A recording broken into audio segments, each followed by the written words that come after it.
Amid rising tension between the country's top leaders, we hit the streets to ask people, whose perspective do they support more? Kay Sara po. Apo, bakit po kay Sara? Kasi parang based po sa nakikita ko ay mga Dutertes po ay wala pong mga records ng yung mga negative issues po. Tsaka po yung the way po ng paninindigan po nila is talagang matatag. Hindi po yung katulad ng iba. Parang sa umpisa lang magaling. Wala akong papanigan sa kanila kasi hindi ko naman naiintindihan kung anong talagang tunay na pinag-aawayan nila. Hindi pinagkakaintindihan. So dapat sana, dahil sila yung ama ng Pilipinas, dapat sila yung nag-aayos ng mga problema ng mga Pilipino. Kaya nga hindi tayo nagkakaintindihan dahil yung mga namumuno pa lang doon na nagkakaroon ng hindi pagkakaunawan. Tayo pa kaya yung mga maliliit na mamamayan lang. Kaya doon bumibigat yung sitwasyon ng Pilipinas. For me, Sara, kasi ang dami din naman lumalabas about kay President Bongbong Marcos na mga yung mga kung saan hinahanap yung mga funds, di ba? And for me, tama din yung mga sinasabi ng ibang mga influencers and vloggers na pinagtatakpan lang nila yung mga yung mga claims, yung mga issues, and binibintang talaga nila sa Duterte.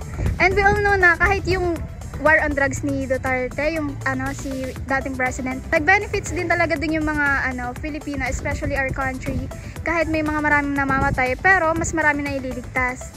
And for me, kay Sara talaga ako kasi yung naglabas recently, di ba, si Sara ng video, kahit yung may mga threat doon, biglang naglabas din si President Bongbong Marcos, tapos biglang nabaliktad din yung sitwasyon. Magpa-file sila ng case kay Sara kasi nagsabi siya ng ganon.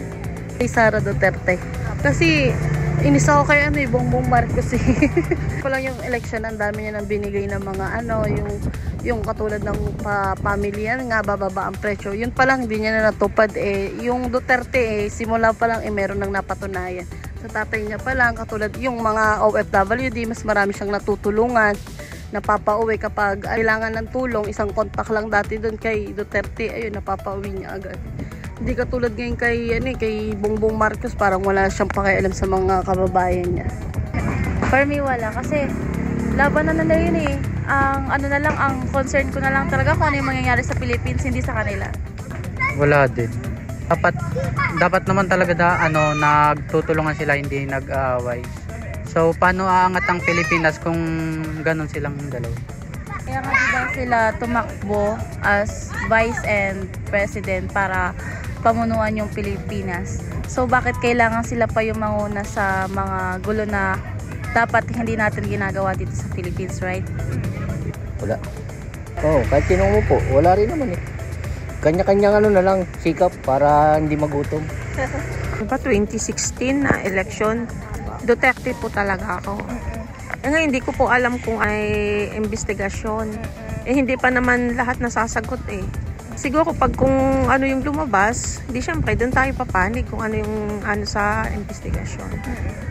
Kaya po, kay Sara po.